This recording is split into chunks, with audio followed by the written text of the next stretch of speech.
Hello, hello. Here we are again. Here we are. Another day. Not really, though. I change shirts. Or Just so I know which one is next. okay. Think of that. We were just I love lamp. Have you seen? I change shirts. I changed shirts. Okay. We were just talking about healing, and actually, I randomly picked this deck because we were going to each pick a card, and that's how we were going to start. Let's introduce ourselves again. Oh, Laurie, would you like to introduce I'm yourself? Laurie. I'm also Julie. No, I'm still Julie. Yeah. But you're Julie too. That's I'm why I messed up with your Jules. Jules. I know, yeah, Jules. All right. Jazz hands. Yeah, jazz hands, Jules. Well, it's funny because my friends and family call me Jules, but it's weird because when I'm talking, I talk to myself a lot at home. Like I'll go, "Oh, Jules, why'd you do that?" And you've been around me before when I've done that. And she's like, what did I do? I'm like, but then I'll be talking to you and my family thinks I'm talking about me. Do you know what I'm saying? Got it. Yeah. It's so confusing. Very confusing. It's a great though. Okay, so why don't we each pick a card and then we can talk about the card. Okay. What do you think? Yep. Would you like to shuffle it first for yourself? Sure. And then pick a card. Yeah. Yeah, and then I'll just pass it around and you guys can do whatever you want. So Sounds the like- deck that we're going to use today, again, this is more considered an oracle deck, so there's all kinds of decks of cards. And I kind of break them down into oracle or tarot. So tarot is specific suits. And oracle are, this one's a healing, so the healing mantra deck. So each card is going to talk a little bit about the healing process. And this is a Matt Kahn deck. Love Matt. And generally, don't they either have 52 cards or like 70, is it 74? I don't know. Or 76, I think the whatever. Okay. I always like the bigger ones just because I don't know why. I feel like I'm getting more for my money. So I'm a little cheap like that. Okay. I'm asking for, why are you laughing at me? She's looking at me. Okay, we're ready. Okay, I'm focusing. We're ready. Okay. Focus. All right. I'm not going to look at my card until everybody's done their card pull. And I don't know if this card is like for healing for me or for the collective or just something to talk about, but we'll see. Well, okay. So I'm going to use the intention that this is going to be a good healing card from me. And so, because we talked about form follows thought, so if I can talk about the healing, then it will form, right? Okay. And mine, I think, is going to be for the collective because I didn't set an intention. Oh. I'm getting nervous. I'm getting nervous. Okay, so this is what I'm going to do. There. That's okay. And my intention is, let me think, or let me feel. What is my intention? My intention is for the collective as well. That's what I'm feeling right now.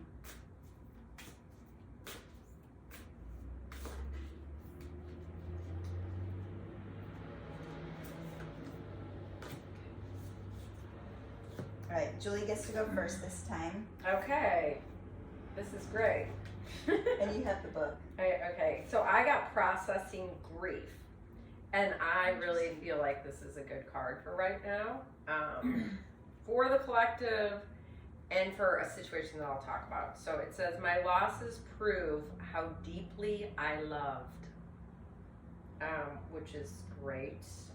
So processing grief, I guess it's in, yes, it is in alphabetical order. Okay.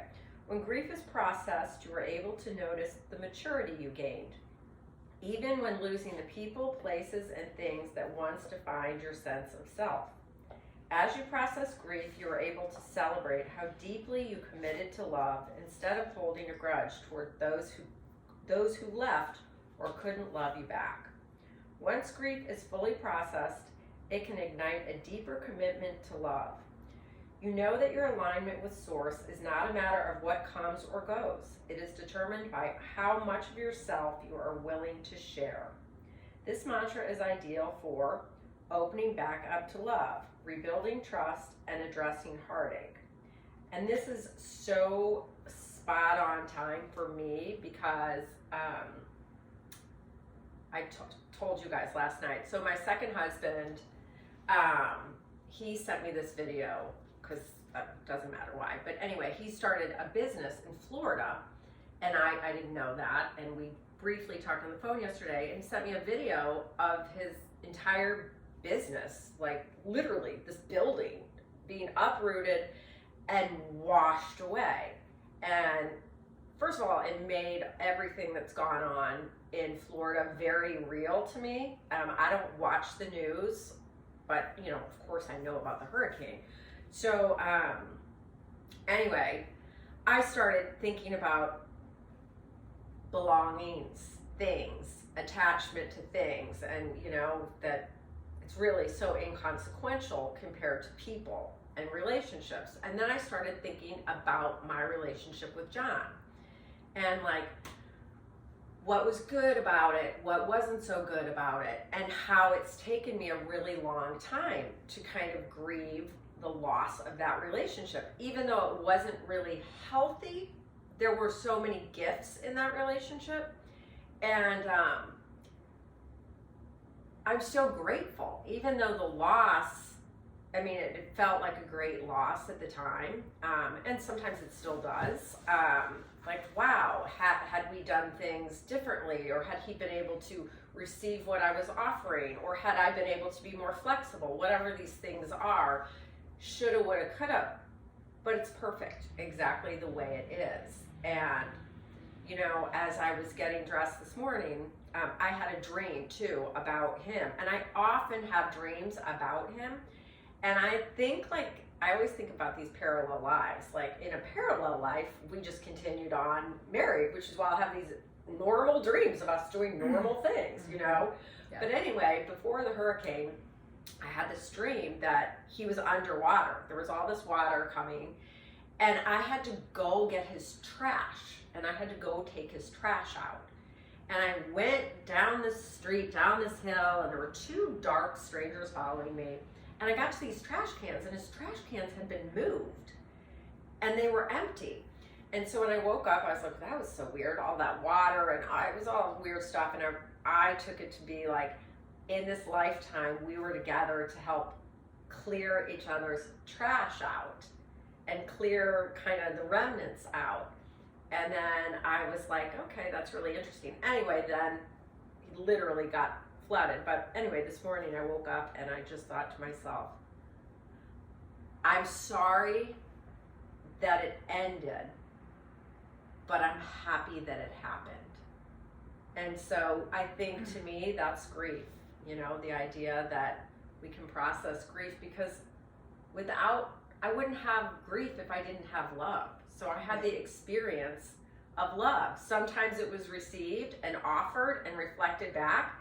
Sometimes it wasn't. It was a whole bunch of fear. Right. But, and I think about the collective too right now.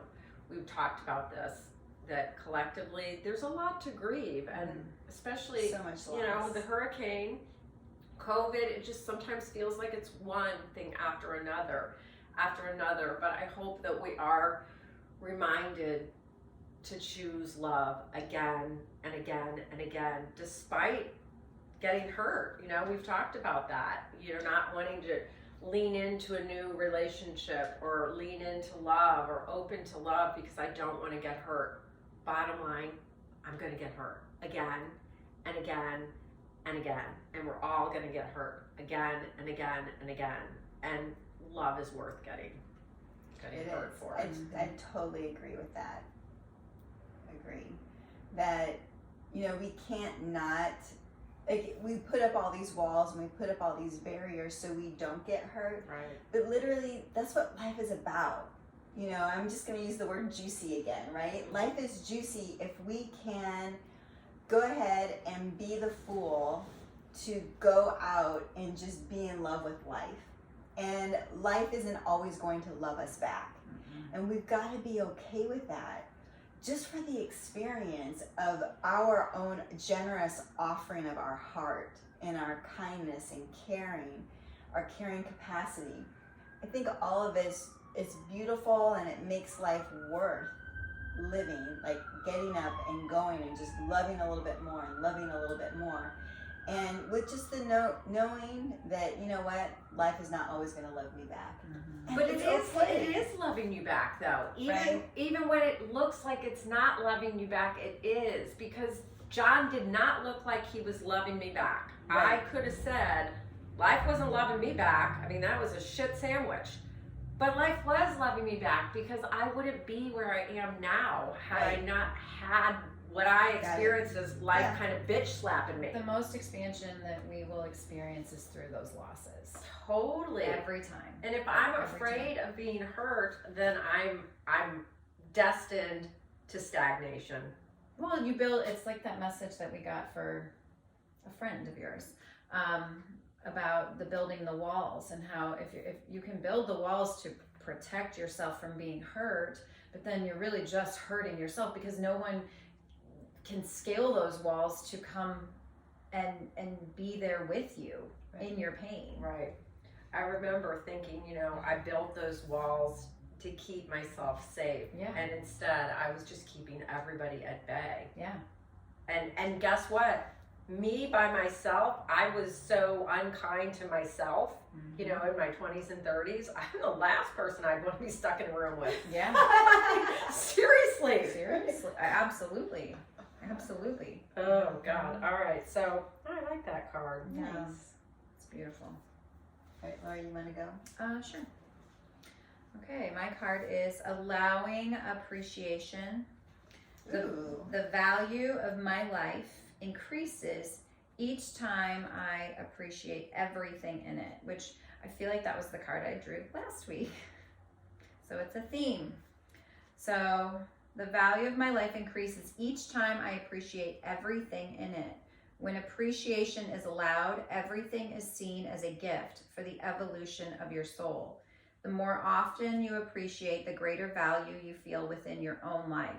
While there is true worth in uncovering your life's purpose, most feelings of discontent are not caused by what you do or don't do. They are created simply by a lack of perceived value in your environment. Instead of waiting for things to get better before you allow appreciation, you must be willing to acknowledge the value in all things.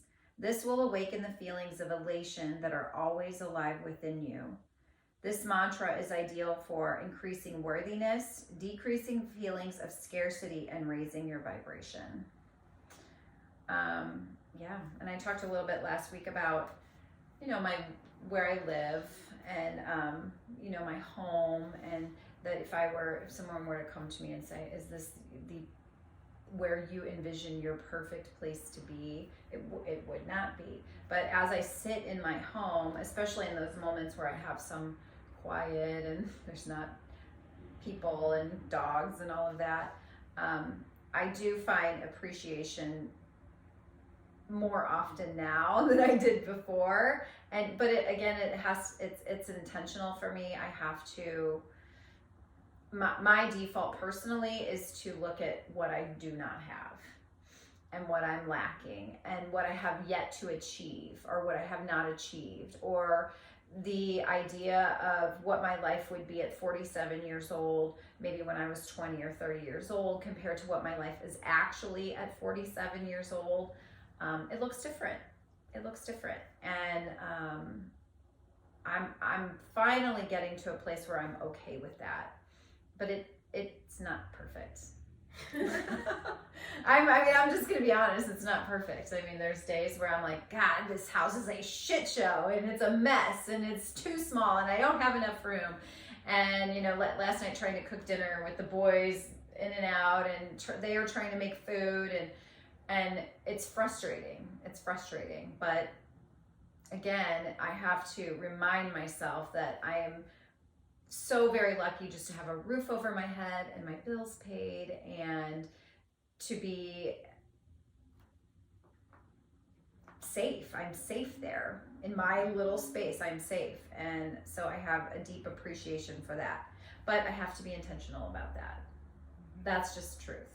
That's just truth.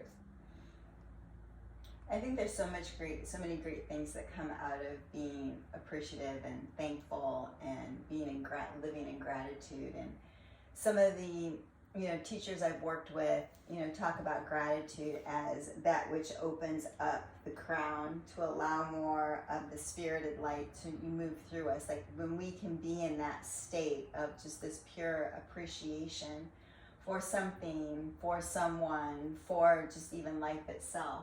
Like it really, there's a softening that happens in our field, and energy, like it almost kind of like gratitude can, whatever that sticky energy is possibly inside of us, it can kind of begin to like release it in a way that it can just start to move. Well, it seems so like, hokey, that idea that, you could do your gratitude journal, do your gratitude list. Yeah. But I actually do that. Actually, I do it. And I didn't, but I probably started maybe 3 or 4, maybe longer than that, but it doesn't matter. And it makes me more aware of that which I am paying attention to or not paying attention to. So there'll be days where it's like, I only get to write 10 things. I mean, my God, there's so many things to be grateful for. I mean, there was a butterfly, and then the birds were singing, and I had the most delicious focaccia. And then there's some days where I'm like, family. It's warm in here. Yeah. And I'm like, I got hot water. I have shoes. And I'm like, okay, I can notice just a shift. Nothing has changed in my life at all. Live at the same address, have the same people in my life, have relatively the same amount of, dollars in the bank account, driving the same car, and from day to day, that shift is occurring. And so it's making me just pay attention. Where am I right now? Yeah. And what is keeping me from having just this long list? Because God knows it should be a really long list. And some days I'm just like, So even just doing the list for that reason, to start noticing when I'm in flow and I'm in that state of abundance, and when I might be looking at my life through the lens of lack. Yeah. Well, and what I said this morning, that little phrase, where your attention goes, the energy flows. And for me, that has been a huge part of my growth in the last few years, because before I was hyper focused on what I did not have. And so when you're hyper focused, if that's true, where your attention goes, the energy flows. If I'm hyper focused on what I don't have, how can I create the things that I desire, or the life that I desire? Because I can't even see it, because all I can see, everything is going to what I do not have. So I'm creating more of what I don't have. And it does work that way. It absolutely does work that way. Totally. And I mean, just like a total, this is 101, but energy, thought, we've talked about this, has a vibration. Lack attracts like. So, if Laurie's thinking about, oh, God damn it, this house, and I wish I need more of that. That thought sends out a signal. And then another signal out in the world comes to meet that signal. And that's what Laurie's going to find right in front of her. It's like, okay. So just, even just writing down what you're grateful for, even if it takes you 10 minutes to come up with that list, you're creating a shift in that vibration, that frequency field that's radiating out from your body, your home, etc. Yeah. What's that movie with Marlee Matlin? It's an old... Oh, What the Bleep Do We Know? Yes, that was literally the first time I even... And this was 10 years ago, I don't know. Oh, it was longer than that. But it was when I watched it. Someone told me about it. Out like 30 years Yeah, old. what the bleep do you know with Marley Mountain? It's the cheesiest. It's good. I made But- all my kids had Yes. to watch it. Yeah. I made them. I'm Yeah, like, you it is- can't be my children unless you watch this movie. really. Because you need to know this stuff. Well, and I had no idea. I was Mhm. just, on that hamster wheel. I had no idea about how much our thoughts impact our physical reality. People It is should a watch great that. movie. Watch that Yeah. movie if you're so inclined, because it literally, it's a story, Mhm. but then they intermittently bring in like a quantum Science. physicist, Well, she's about a the study of photographer water. too, which I That's love. right. I was like, oh my gosh, she's a She's a photographer. photographer, Mhm. but it's a way of starting to understand the very basics of quantum physics and energy and how our world works. It's like, why aren't they teaching us this in school? Yeah. Yeah. Definitely. Yeah. Okay. All right, so we're gonna end on a very strong note, Oh. resolving anger. Oh, it was personal. I know. Oh, So when I sure. read it, I'm like, okay, well, Cool. yeah. So as in the beginning, I said that I was going to do a personal card and resolving anger, and then talk about it. So let's mine was just see. supposed to be for Yours the was for the collective. collective. It wasn't. It was for me. Mine was for the collective, but it was also personal, I Yeah. think. No. Yeah. And of course, it is for the collective too. What we're creating, we course, have to yeah. be Right. appreciative. All right, conflict reminds me when I need more space for myself. So this is resolving anger. When anger is resolved, you are able to see your emotional reactions or the abrupt responses of others as evidence of profound transformation taking place. When anger is present, it acts as a sign of needing more space to face the feelings that are ready to be healed, or to balance out patterns of doing with moments of silent being.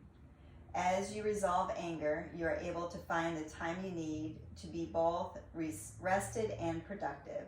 This mantra is ideal for managing stress, deepening personal, tempering frustration. All right, so conflict reminds me when I need more space for myself. So it's weird because I don't really I'm not sensing into anger, but I don't know, maybe frustration. Can I know this is just I don't know if this is true for you. I am hot. I run hot. I can get angry. I've softened that in myself, but it's taken years and years. To me, I don't think you're natural. I think anger is something that you're like, I do not want to be angry. I don't want to feel angry. Like almost an unconscious resistance. I don't think of you as an angry person at all. So I'm Right. not sitting here suggesting that, Jules, you're really not looking at your anger. But Right. I am kind of wondering, like, what was your first presentation of anger when you were younger? Like, who's the first person you can remember who was angry? Well, it was my mom. Yeah, I would. Yeah, because it Oh, feels like such a indeed. denied part of you. Right. Like, Jules in anger, like, what are you even talking about? And so Right. you to get that card, you're like, what is this card for me? I'm not angry, and she's not. So, But it's saying that anger in this is like an indicator. It's almost if you're aware, it's a good thing. Yes, we have to have anger because Yeah. then we recognize that which is not in alignment, Right. which is not And it's saying when anger is justice, present, equality. it acts as a sign of needing more space to face the feelings that are ready to be healed, or to balance out patterns of doing with moments of silent being, which is where you're at right now. right. So I guess if I looked at life and, having my mom be so angry when I was little, like I literally, like I remember her like brushing, like she'd brush my hair in the morning and she would just like yank it and I'm just like be in tears. Or when she would braid it super, super tight and it would hurt. And I would, Do you think she did that intentionally? no, I think she was just unconscious. She was Yeah. just angry. She was just, Yeah. she was just in her own life, Mhm. and and having two little kids by herself, she was just frustrated, I Mhm. think. But I think if I look at that in my response to her, then it was not being kind to myself, because I felt her not be kind to me. so then I wouldn't be kind to me. I literally remember being in my own mirror in my bedroom, brushing my hair the same way and being frustrated with the tangles. You know, like she was frustrated with me. So it was like I took on that energy for myself. So she modeled from me how to treat my own self, right? So if we look at this as something that's healing, and then, you know, consequently, like having people in my life that, you know, aren't kind, you know, or that criticize, and then taking that modeling on and then criticizing my own self, right? So if I look at this as something to be healed, then it's almost me looking at, okay, what patterns are truly my authenticity coming from my own heart and how I treat myself, and so what is really mine and what is not mine. And really like understanding that there are like procrastination maybe would be a way to like sabotage my own self, right? Looking at that and saying, you know what, that's really not me. That was something that was modeled for me that I've taken on to make myself not feel good about myself, right?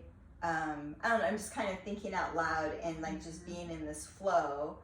And I can feel something's happening because I am warm. And I don't know if it's because like I'm actually talking about anger. Like look, I even like have like color, right?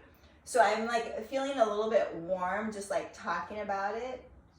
What? I think maybe you should punch something or yell at something. But I don't even feel like anger. I'm like feeling I know, anger. but I'm feeling No, there's a little water too. Huh? Are you I getting don't sad? know. No. Okay. Like I just kind of feel I don't know, is there sadness? I think if anything it's disappointment.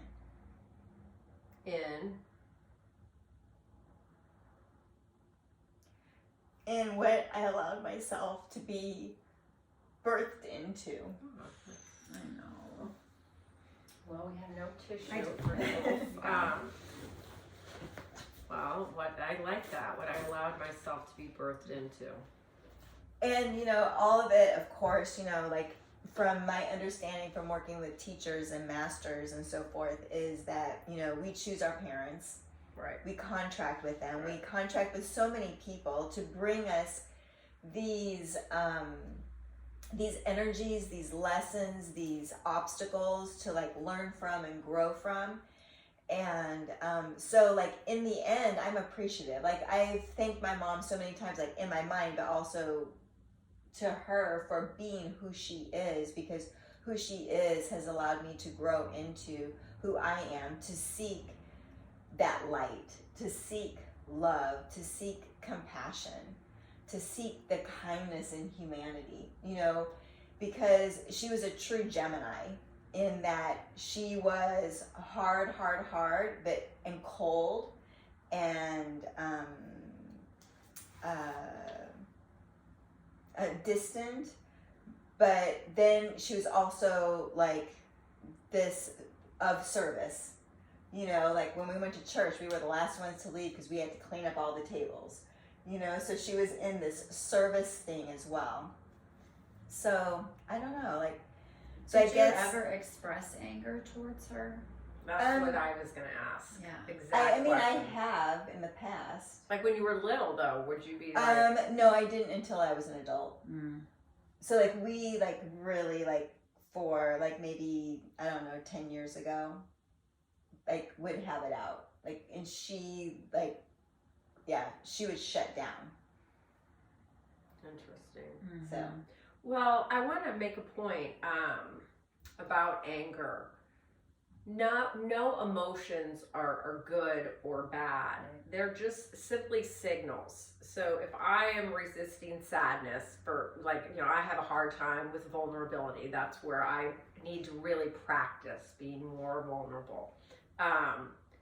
Because I'm not as comfortable with sadness as I am with anger, because anger feels more powerful, right? But there's not good or bad emotions. Anger is a signal that something is distressing. We have low battery on here. So it's okay for me to recognize it. Now, it has to be justified anger, right? If I'm just flying off the handle, at whatever people around me, that to me signals usually I'm out of balance. I'm not taking enough time for myself. I'm not caring well for myself.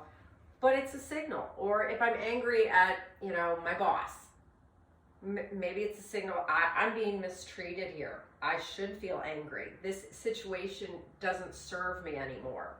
So I think sometimes, people have a hard time with a certain feeling, whether it's anger or sadness. And that is an opportunity for me to kind of look at that for myself. What are the origins of this? And I didn't have anyone to comfort me when I was a child. I had no one to comfort me. So to be sad, why would I be sad? Well, no one was going to hug me. On No one was going to go, oh my God, sweetie, are you okay? Right. So I learned not to be sad. And, the way to get something I wanted was to throw stuff across the room. And then it's like, what are you doing? You know what I mean? So that worked for me. Well, and also when you're on this spiritual path and you're lifelong on this path, right? Or you're since your early 20s, right? We look at anger. There's negative connotation around being angry. You don't want to be considered angry. But I think in that case with your mother, you have every right to feel anger. Oh yeah. So I feel like I've worked through like that, especially with her. Yeah. We're in a different space now and everything, and there's understanding, and so I guess I'm just kind of trying to feel into this card. Is there maybe like still anger left over from recent relationships that have been I don't think I'm grieving them. I think there is some frustration in like how some relationships were ended, disappointment, and maybe underneath that, maybe there is anger, and I think I have expressed that. I have expressed some anger, but maybe there's more. Well, I'm getting an offering about anger in general. They're saying signal versus signal fire. So anger is a signal, but we don't want it to become a fire that consumes us, And so it's like looking at it that way. My anger is a signal. But yeah, I think probably there's got to be anger. Some part of you's got to be angry, and that's okay. Oh yeah. And it's all okay. Yep. It's all okay. Yep. There's one thing I have learned, like to say as I'm expressing to someone else that, okay, this is how I feel. I'm going to share with you how I feel. I'm not saying it's right. It's just how I feel. And just to set a kind of an easy way to have an exchange and a safe way to have an exchange, because we do have these feelings, and maybe in an hour later I would feel completely different, but in that moment, as I acknowledge like how I'm feeling, and if I can express it, then it can more easily move through me. Yeah. And then it doesn't become a fire. Yeah.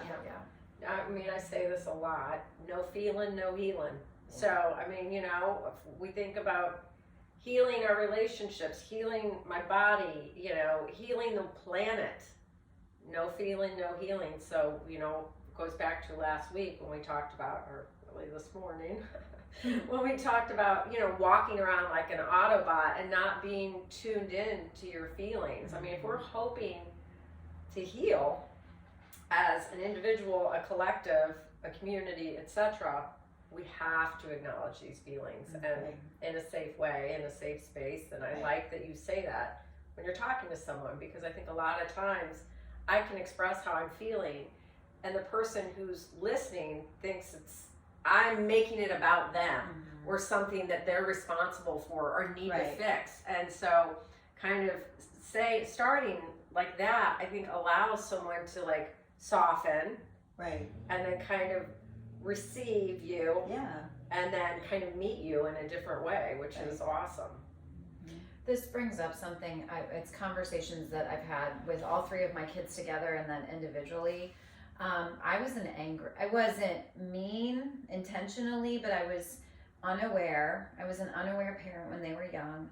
I was in a very bad marriage where I was in constant fight or flight, and I was full of anxiety, probably depressed, and I was plugged into the system. I was one of those on the hamster wheel, and so I wasn't able to be the kind of mother that I think I would be today to young children, and I've had to have that conversation with them, and it's not comfortable. It's not comfortable for me to admit those shortcomings to them, but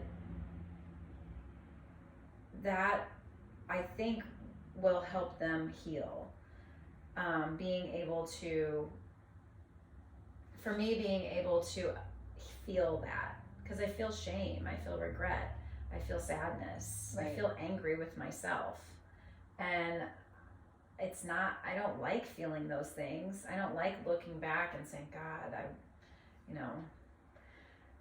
But you're allowing your kids the opportunity to see that humility, and that we all make mistakes. Sure. And so you going back and saying, God, I'm really sorry. You're modeling just integrity and responsibility and forgiveness and grace, which is what a parent does. So Right. I remember I had a conversation with my son Riley when he went away to college, and I said, parents say I did the best I could, and I looked at him and I said, I didn't always do the best I could. Yeah, I said, in fact, sometimes I was very lazy and I did the tiniest bit possible in that moment. Sometimes I was selfish. Frankly, sometimes I had too many cocktails. That was not the best I could. Same. And Same. and I said, I'm really sorry. So I'm not going to sit here and say I always did the best I could. Like, well, I did the best I could. No, sometimes I actually didn't. And you know what he said? And this really, to this day, will go down as something that really mattered to me, and I hold it close. He said, you know what, Mom?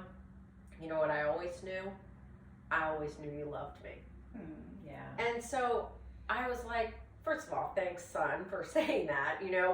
What a wonderful gift he gave me. I'm sitting here saying, sometimes I drank too much. I did throw some spices at him once, I think, but whatever. And but to your point, I'm sure your kids always knew you loved them. And I mean, Of course. So that they is, did. And I'm not beating myself up. I think what I'm just kind of saying, and just talking about feelings and emotions and accepting them, those things that when I sit and really think about their childhood, there are things that I feel that feel terrible. They really do. It feels terrible that they went through, and they were kind of like collateral damage for all the bullshit that their dad and that we were going through, and how unaware I was. And I really do feel bad about it, but I gotta admit it, and I have to look at it, and I have to unearth it, and I have to be willing to talk to them about it. Like with your mom, you said she shuts down. You're gonna have that. You're gonna have it out with her.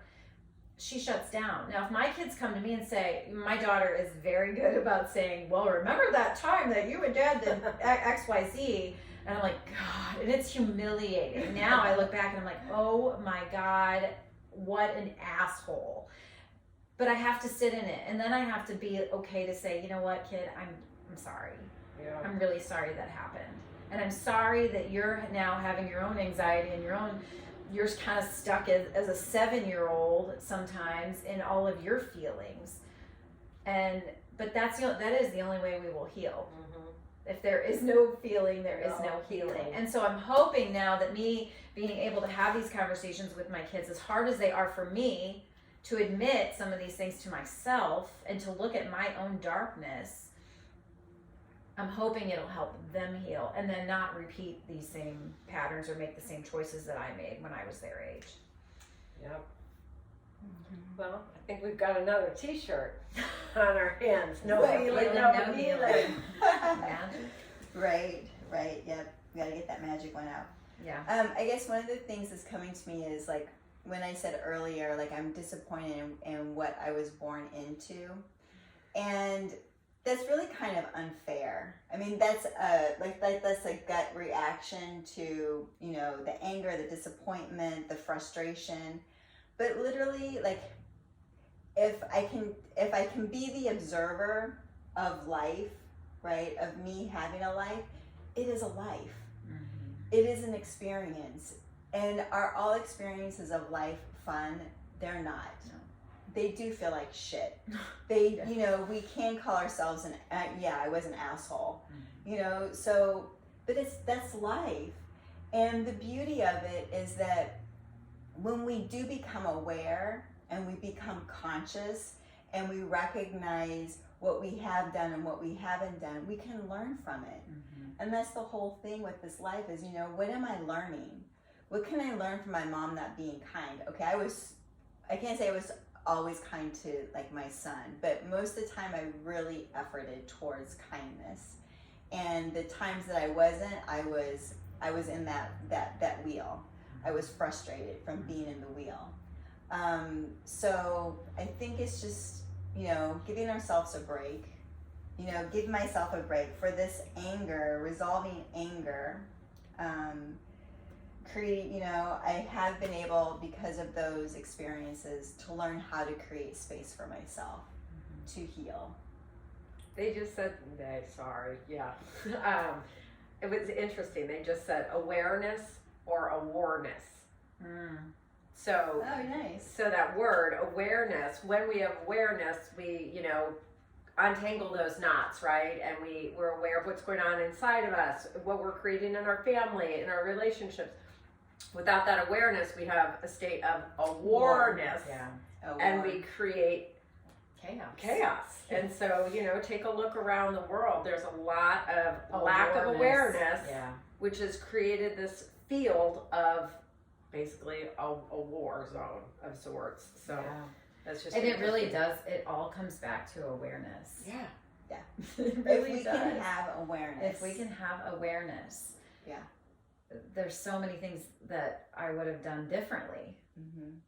I'm super appreciative for you grabbing this Oh, and it was for fun. allowing that energy to move through me. I do. I feel lighter. Good. I No, feel really it's lighter. I great. hope you feel lighter as well. Yeah. Well, and I'm looking at the word we wrote down, awareness. So a war, and then that's the energy. The E is energy. Mhm. See what I'm saying? I really like that. That's another T-shirt. Soon as we get that figured out, we'll have another button that you push. Please like, subscribe, and share. Thanks for joining Comment. us. Yes, comment. Cheers.